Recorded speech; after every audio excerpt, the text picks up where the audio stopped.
trời rộng lớn ơi, có nghe chăng tiếng em gọi? Mẹ giờ này ở chốn nào? Con đang mong nhớ về mẹ. Mẹ ở phương trời xa xôi, hai sao sáng trên bầu trời. Mẹ ở lại với con nhé, con nhớ mẹ. Lời nguyện cầu từ chốn xa, mong ước con yên bình. Mẹ thật hiền tựa nắng mai ấp ôm con tháng ngày. Mẹ giờ này ở chốn rất xa, trong mơ con đã thấy mẹ. Mẹ dịu dàng hát khúc ca, sao con thấy mẹ buồn? Nhìn cánh đồng xa xanh, con nhớ mong về mẹ.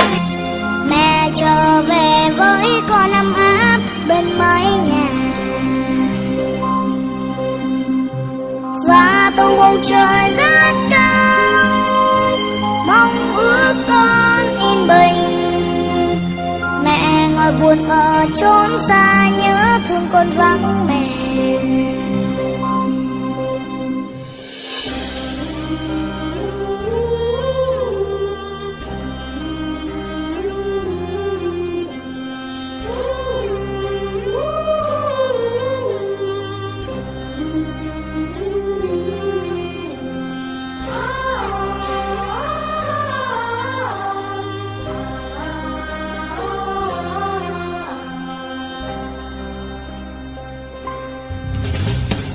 Người về mẹ nhiều cánh hoa. Con đi chơi với bạn bè nó lộn lạo đúng không Tiến? Ba đi làm ở nhà mẹ quýnh con. Con không có sợ nha, con sợ là ba con chết nha. Con nói thiệt, ở nhà mẹ quýnh con.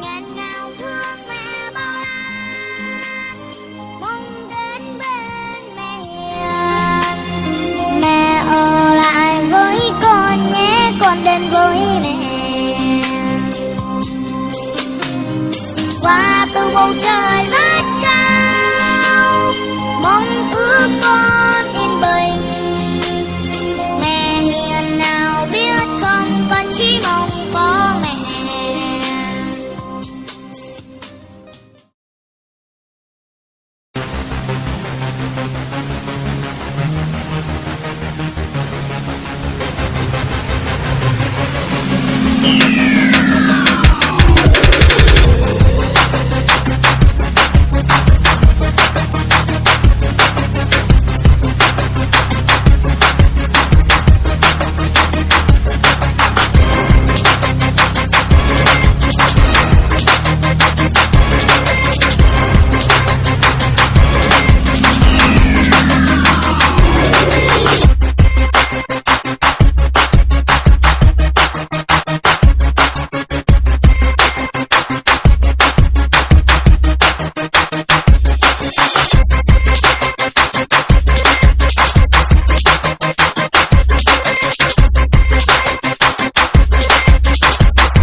娘母带包去了草了，姑娘了拖了整了呼呼的都得在，姑娘母的太吵了，姑娘又拖了整了呼呼的都得在的姑娘，姑娘。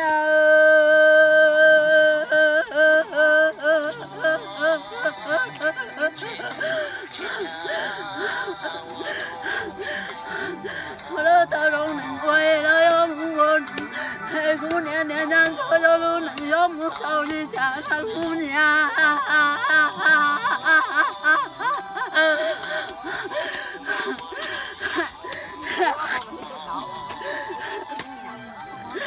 姑娘娘娘错呀错，娘娘口上扯弄，扯那有母手里家的姑娘。